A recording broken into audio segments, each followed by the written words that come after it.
ఇప్పుడు చెప్పండి సార్ని ఏమన్నారు? చెప్పు. అల్లుడు చాలా మంచోడు, బాగా చూసుకుంటాడు, చాలా తెలివైనవాడు. ఈ క్వాలిటీస్ ఏవి నీలో లేవని చెప్పారు. పైకి పేదరసి పెద్దలా కనబడుతున్నా లోపల మీ అమ్మ ఇన్ని తిట్టుకుంటుందా? ఓర్నాయినో. ఈ చుట్టాలందరూ అంతే సార్, బయటకు లేస్ ప్యాకెట్లకు కనిపిస్తారు గానీ లోపలంతా గ్యాసే. చారు, ఇప్పుడు మ్యాటర్ గ్యాస్ ఆయిల్ కోసం కాదు, పరువు కోసం. మీరు దీనికే ఇదైపోతున్నారు. మొన్న ఎదురింటి మౌనిక గారితో అమ్మగారు ఏమన్నారో తెలితే ఏమైపోతారో ఏమో.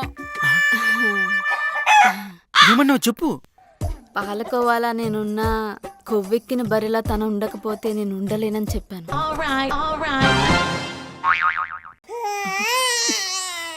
నన్ను బర్రె అంటావా? మామూలు బర్రె కాదు, కొవ్వెక్కిన బర్రె సార్. చారు, అన్నిసార్లు గుర్తు చేయక చారు. అయితే నార్మల్ బర్రె. చారు, పగిలిన పుండు మీద పచ్చికారం చల్లక చారు. మీరెందుకు సార్ అంత బాధపడుతున్నారు? అయితే గీత బర్రె బాధపడాలి గాని నా ఆఫీస్ లో సిరి మేడం నో అన్నప్పుడు కూడా మీరు ఇంత బాధపడడం చూలే నేను. సిరి ఎవరు? అదేంటి సార్, ఆఫీస్ లో ఆఫర్ గురించి అమ్మగారికి చెప్పలేదా? ఏంటి ఆఫరు?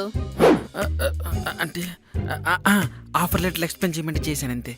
నేను నమ్మను. ఇప్పుడేమంటారు? ఈ మెషిన్ తీసి సారికి తగిలిమంటారా ఏంది? అమ్మో, చుట్టూ తిరిగి నన్ను బుక్ చేసినట్టుంది.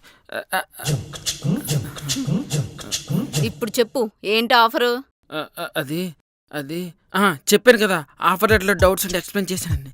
నీకే వర్క్ వచ్చా రాదా అని నా డౌట్. నువ్వు డౌట్స్ క్లియర్ కాదు ఎక్స్ప్లెయిన్ చేసావా, అది కూడా ఆఫర్ లెటర్లో. అది కదా సంజయ్, నువ్వు మరీ నన్ను పనికి పనిలో చూస్తున్నావు. మిషన్ తిడుతున్నావేంటి? నిన్ను తిట్లాగా అంటే సంజయ్, ఆఫీస్లో అందరూ అరకెళ్దామన్నారు. సన్నీ అని ఒకడు ఉన్నాడు. ఉంటాడు ఏంటి, ఉంటుంది కదా. బాగా చారు ఉంది. యాక్చువల్గా తను నేను వస్తానంటే నువ్వు వస్తానన్నది. నా కాపురం కూలిపోయినట్టుంది. అంటే తను వస్తానంటే నేను వస్తానన్నాను.